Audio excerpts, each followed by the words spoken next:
एक कॉल आया मेरे पास। उसने कहा मैं जयपुर में हूँ, यहाँ अपनी पसंद का कोर्स कर रही हूँ, दोस्त भी बहुत अच्छे हैं, लेकिन मुझे एक अनजाना सा डर रहता है, एक सोशल एंजाइटी रहती है। वैसे ये कहानी यहाँ शुरू नहीं हुई, ये कहानी इसके 1 साल पहले शुरू हुई है, जब मेरी पहली बार इनसे बात हुई थी। मेरी बात एक ऐसी लड़की से हो रही थी जो थी तो बहुत ग्रोथ माइंडसेट की, लेकिन उसको अपने स्कूल के लास्ट ईयर्स में एक पैरालिसिस का अटैक आया। Dreams shattered. 1.5 साल के लिए ये बच्ची बिल्कुल बेड पे रही। कुछ समझ में आता नहीं था। फिलहाल तो बस इतना ही था कि शायद कभी लाइफ में वापस पैरों पे खड़ी हो पाऊंगी। 1.5 साल करीब में ये वापस अपने पैरों पर खड़ी हुई, मतलब 1.5 साल ये बिस्तर पे थी। उसके 1-1.5 साल के बाद इसका पहली बार मुझसे बात हुई थी। इसने मुझे बताया कि मैं घर में ही रहती हूँ, पूरे टाइम घर में रहती हूँ, कुछ नहीं करती हूँ, कहीं मुझे बाहर जाना अलाउ नहीं है, क्योंकि मेरे घर वालों को डर लगता है कहीं मुझे फिर से कुछ हो जाए तो, मैं फिर से फेंट हो जाऊं तो, मुझे फिर से चक्कर आ जाए तो। घर वालों का टेंशन भी सही था। पहले सेशन में ये थोड़ी सी घर से बाहर निकली, दूसरे सेशन में ये थोड़ी और बाहर निकली। ये हमारा 4th सेशन था जब इसका मुझे जयपुर से कॉल आया। मैं इतनी खुश थी, मुझे इतनी खुशी हो रही थी इसकी ग्रोथ देखकर कि इस 1 साल में इसने कहां से कहां का लंबा सफर तय कर लिया है। कभी कभी इसको डाउट होता था, इसको यकीन भी नहीं होता था जब मैं इसको इंस्ट्रक्शंस देती थी कि अब ये करना है।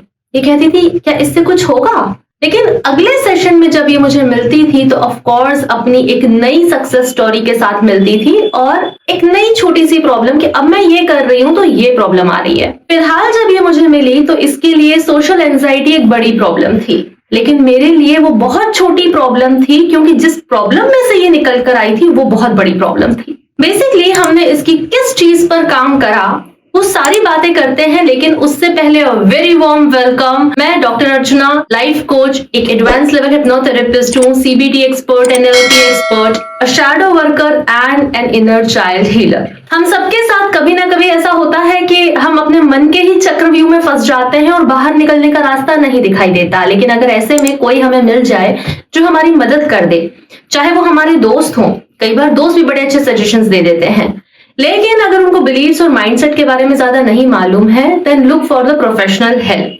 कोई भी चलेगा जिससे आप रेजोनेट कर पाए, आप उसकी मदद ले सकते हैं, क्योंकि हमारी जो प्रेजेंट लाइफ होती है वो हमारे माइंडसेट, हमारे बिलीफ सिस्टम का सिर्फ और सिर्फ एक मिरर होती है। जैसे ही माइंडसेट और बिलीफ सिस्टम पे काम होता है, आपकी लाइफ वैसे ही बदलती है। जैसे मैंने अभी आपको एक रियल स्टोरी सुनाई। अगर मेरी मदद की जरूरत है तो मैं आपसे सिर्फ एक ईमेल या व्हाट्सएप दूर हूँ। मेरा ईमेल और व्हाट्सएप दोनों आपको स्क्रीन और डिस्क्रिप्शन में मिल जाएंगे। जैसे कि मुझे इनके लिए समझ में आ चुका था कि ये वैसे तो एक ग्रोथ माइंडसेट की है, थोड़ा सा परफेक्शनिज्म भी है, लेकिन एक सडन झटका लगने पे और 2-3 साल ऐसे बीतने में थोड़ी सी लॉस्ट हो गई है, तो वो वापस अपने पैरों पर खड़ी हो सकती है। इसके साथ हमने काम करा इनकी सेल्फ इमेज पे। सेल्फ इमेज अपने आप में एक इतना करारा टॉपिक है। सारे laws, law of attraction, law of assumption, ये वो जितने भी लॉज हैं, आपको अलग अलग किसी पर काम करने की जरूरत नहीं है अगर आप अपनी सेल्फ इमेज पे काम करते हैं तो। हमने इनकी सेल्फ इमेज पे काम करा। अब सेल्फ इमेज हमारे बिलीव्स, हमारे थॉट्स, हमारे इमोशन सबसे मिलकर बनती है। ये मैं आपको क्यों बता रही हूँ? ये मैं आपको इसलिए बता रही हूँ क्योंकि हम सबको लाइफ में किसी ना किसी एरिया में प्रॉब्लम है। मुझे आपकी डिटेल्ड प्रॉब्लम नहीं पता, इसलिए मैं डिटेल सोल्यूशन नहीं बता सकती। लेकिन जैसे मम्मी होती है ना कि हम पूछते हैं मम्मी ये सामान कहाँ रखा है, और वो हमें एड्रेस बता देती हैं कि जाओ जाओ वहां ढूंढो, मिल जाएगा।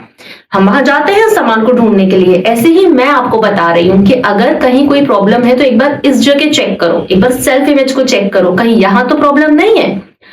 अच्छा, अगर हमें वो चीज मिल गई तो बहुत अच्छी बात है। आपको भी अगर आपकी सेल्फ इमेज समझ आ गई तो बड़ी अच्छी बात है। लेकिन हमें जब वो चीज वापस नहीं मिलती, हम फिर से मम्मी के पास जाते हैं, ये तो नहीं मिल रही है। तो अगर आपको भी अपनी सेल्फ इमेज समझ में नहीं आए तो मैं यहाँ हूं, आप मुझसे कमेंट करके, मेल करके बात कर सकते हैं। और अगर आपको एक कवर पेज यहाँ दिखाई दे रहा है तो मैंने अपनी एक बुक लिख ली है। जी हाँ, ये पब्लिकेशन में है और जल्दी ही मैं आपके साथ ये अनाउंसमेंट करूंगी कि द बुक इज लाइव।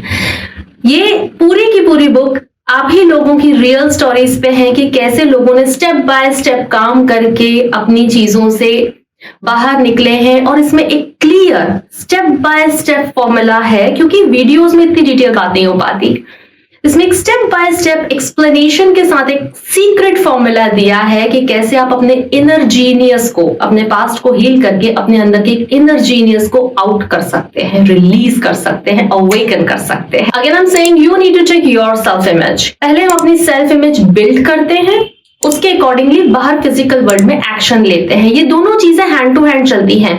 तो हम लोग काम करते हैं कि हम आपकी कैसे सेल्फ इमेज पे काम करें, प्लस उससे रिलेटेड इंस्ट्रक्शंस आपको देते हैं कि जाओ अब ये करो। कैसे सेल्फ इमेज चेक करनी है, मैं आपको एक छोटा सा क्लू दे रही हूं। हम खुद को जो भी मानते हैं, तो हम खुद को जो मानते हैं और बाहर जो दिखाते हैं उसमें एक गैप होता है।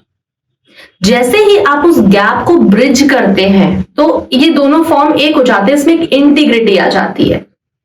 यहां से आपकी सेल्फ एस्टीम हाई होना स्टार्ट होती है, आपकी सेल्फ इमेज बिल्टअप होना स्टार्ट होती है, आपका जो इनर कॉन्सेप्ट है वो बहुत स्ट्रांग हो जाता है और आपके मैनिफेस्टेशंस एफर्टलेसली अपने आप हो जाते हैं। इसमें किस चीज की सबसे ज्यादा नीड पड़ती है? Number 1, first check your self image. Number 2, honestly check your self image. जी हाँ, इसमें किसी चीज की सबसे ज्यादा जरूरत है तो वो है आपकी अपनी ईमानदारी, और खुद के साथ तो फॉर्मेलिटी वैसे भी नहीं होती है।